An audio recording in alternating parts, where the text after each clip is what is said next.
He is the senator who has been standing up stronger than most. And this interview that he did with Don Lemon over the weekend was an embarrassment for CNN, quite honestly. And Rand, I have to start with you are a much cooler head than I would have been. I don't think I could have taken that interview. Well, the good news is there was probably 500 miles between the interviewer and myself, so it made it a little easier. It was, are you being a Tea Party terrorist? You heard my response to that. I said, with the economy being held hostage by the president, I think I'd like to consider myself a freedom fighter.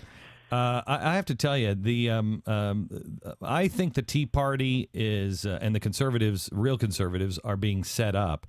This bill, to me, does not look like anything that I would vote for, especially when you look at how this panel is being constructed, to where if they don't find $1.5 trillion in cuts, then it'll just come out of defense and Medicare providers.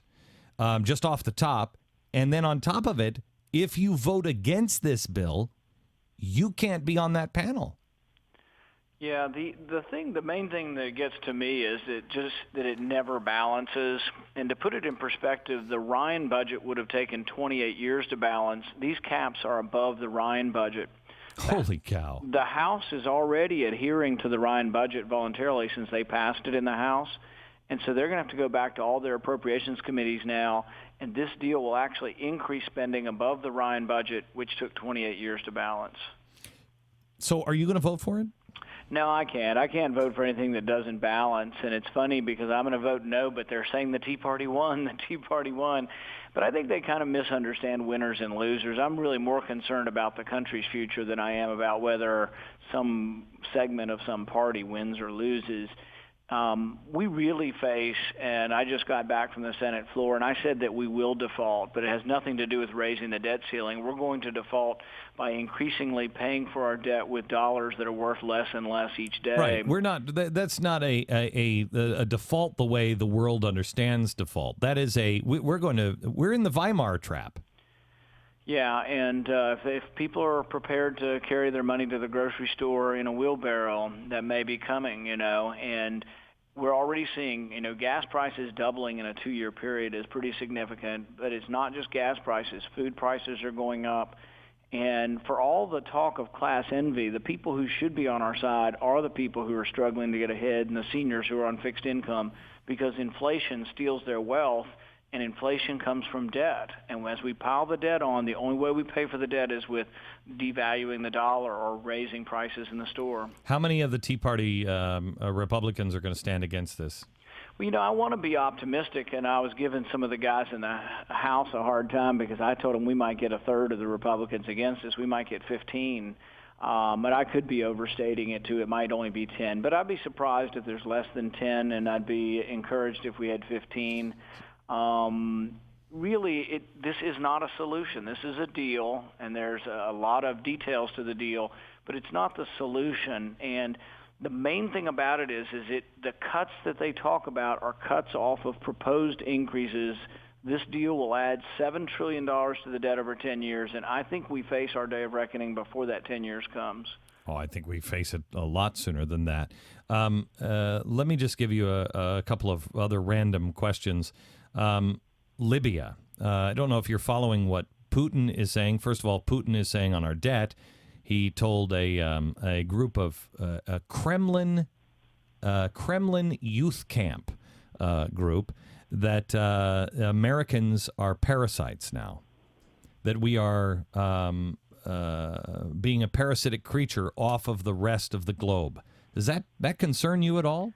Yeah, I think the upgrading of rhetoric like that from Russia is not a good thing, but I think they've actually seen great progress in trade with us that I can't imagine that they'd want to go back to some old Cold War type of mentality. They're also, Putin also, Russia met with the foreign minister of Libya this last weekend, and the Russian rhetoric inside of Russia on what's happening in Libya, they are taking a strong stance against us and NATO.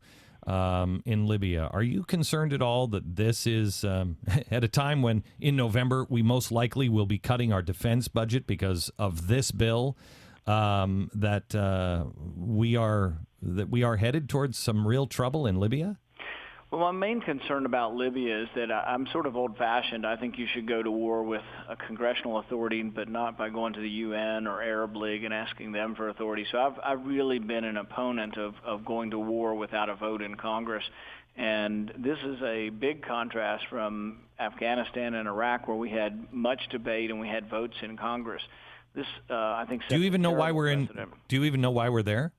Well, it's a civil war, and I think we think one side is better than the other. Which one? Gaddafi is a nightmare, and he's a dictator and an awful, purveyor of torture. But the thing is there are still people who contend that the other side holds many fundamental Islamicists, that Libya has been the second leading donator of foreign fighters to Afghanistan, that there is a great element there, and most of that element for fundamentalism in Islam is on the side of the rebels. Now, whether it's al-Qaeda or not, I don't think it has to be necessarily called al-Qaeda, but I think there is definitely some worry. There's still the same worry in Egypt that we're going to wind up with a much more fundamentalist government in Egypt. No.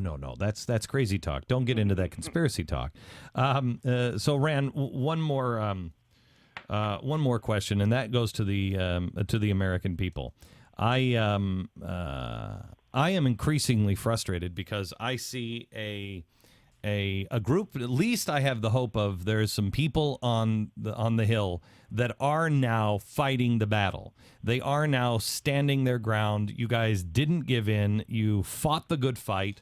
And you're being blamed for all of this now. It's not a Tea Party victory by any stretch of the imagination, but you're being painted as the now terrorist by the vice president and others.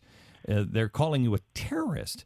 Well, the interesting thing is there's certain networks have been fostering this whole narrative for about a week or two that basically unwilling to compromise, and they don't quite get it. And every time they said that, and this is why that commentator got so frustrated, is he wanted to paint me as unwilling to compromise. And Correct. I said, look, I don't believe in deficit spending. I don't believe we should finance and spend money we don't have. But my compromise was I told the president we would let him borrow the $2 trillion, but I had to have a finite plan, a real plan that balanced the budget in a certain number of years. Correct. And I just think 7 to 8 years sounds so reasonable. Cutting the budget, the penny plan, cutting it 1% a year for 6 years is so eminently reasonable that I'm just going to keep saying that. And if they want to keep calling that radical or extreme, we'll have that debate. So my question to you is, people will become more and more frustrated because they know they're being set up. They know this is all political games in Washington. They know anybody who is reasonable knows the country is in deep financial trouble, and you've got to cut spending. So what does the average person do? Because they're not going to want to, and they're done calling their congressman. They did it. Now they're grateful to people like you, but they've done it and they're tired. What can they do to make a difference? Well, I think we don't give up. I think this is the beginning of the debate, and there's going to be more debate. And I also consider part of my purpose is to try to shift where the debate is, but also to be here if and when the crisis comes, because what I worry about is the Weimar Republic. I worry about 1923 in Germany when they destroyed the currency, they elected Hitler. And, I don't want something like that to happen in our country. What an extremist.